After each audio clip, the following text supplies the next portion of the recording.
So this session is going to be all about the colony of Maryland and exactly how did that get started. But before we get in too far, a couple of things I want to remind you of. First of all, we're going to do the southern colonies today, and we'll get through each of those sessions, but we've already included one. We get a little ahead of ourselves and have already talked about Virginia, which actually falls in as a southern colony, but we'll go back and we're going to go just above it to Maryland. The other thing is that at the end of your lessons today, once you get through all of the sections, you're going to have to do a check for understanding quiz.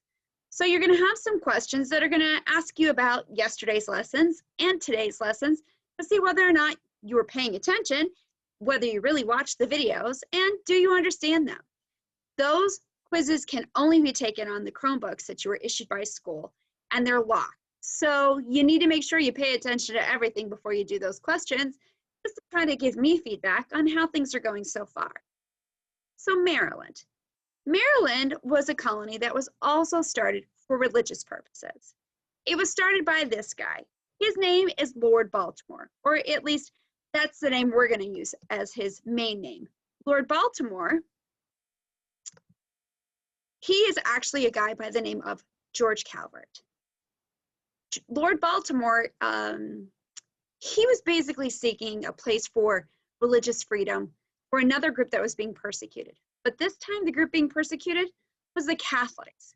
If you remember, King Henry VIII, the guy we talked about before, King Henry VIII belonged to the Catholic Church. They wouldn't give him the divorce. They got a little frustrated. And so basically King Henry VIII said, I'm going to start my own church. And then after that, we ran into all those issues with, they didn't like Catholics, chopped off some heads, his daughter burned some people. So anyway, Lord Baltimore is one of those Catholics who's seeking refuge.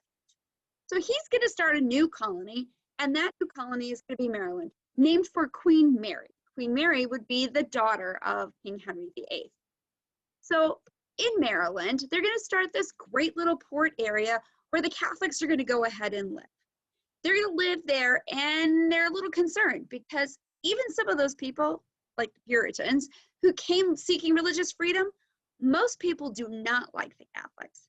So as much as they like this land and they're pretty happy with where they're at, they're pretty fearful that somebody's going to try to take it over.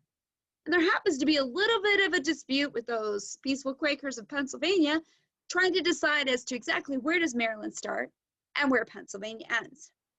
So one of the things that Lord Baltimore did is he passed what was known as the Act of Toleration. The Act of Toleration, what this does, is it basically sets out an understanding.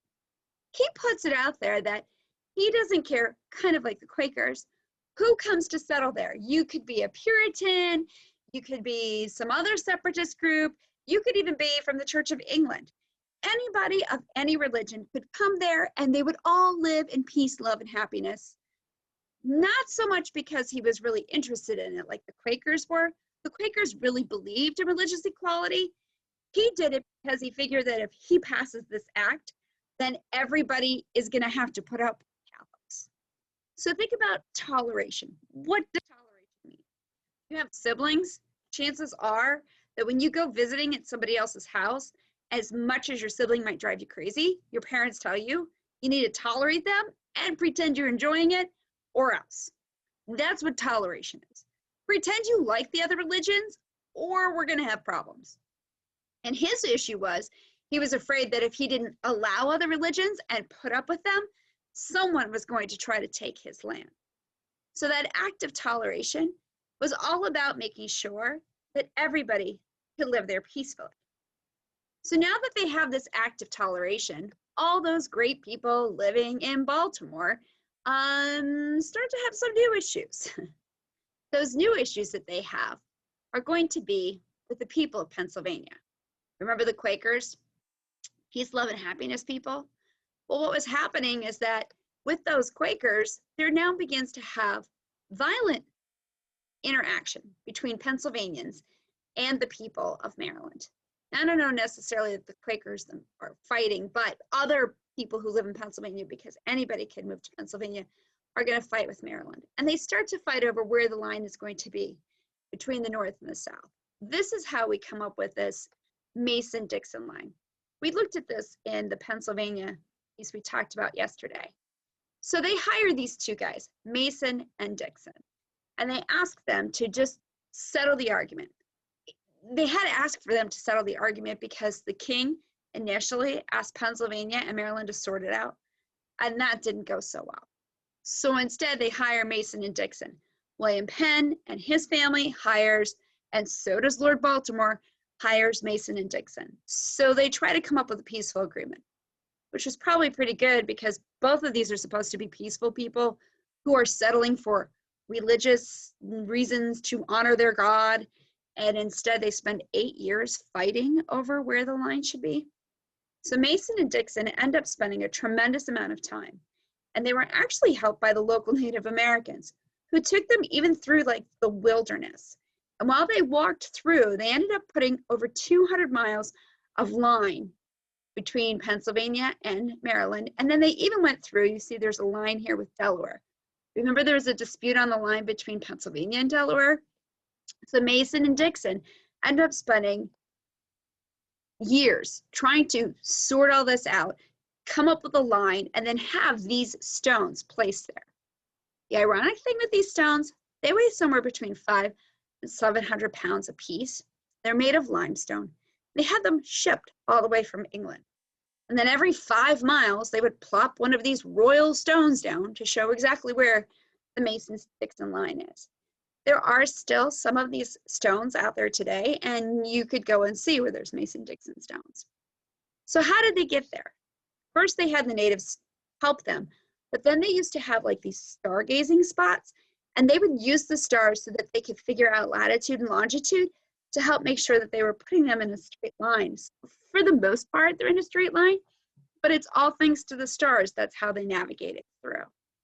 So again, we have Lord Baltimore settling his people in this beautiful port area. They have to go because they're Catholics and they're refugees. They need to leave England because they are being persecuted. To keep anybody from stealing their land, they pass this act of toleration. And so that's how we end up with the colony of Maryland. Now what we need to do is go again right to where we're supposed to be to finish our notes. You need to go to your Google Classroom. And if your classroom, remember that when you're there, you have your classwork tab.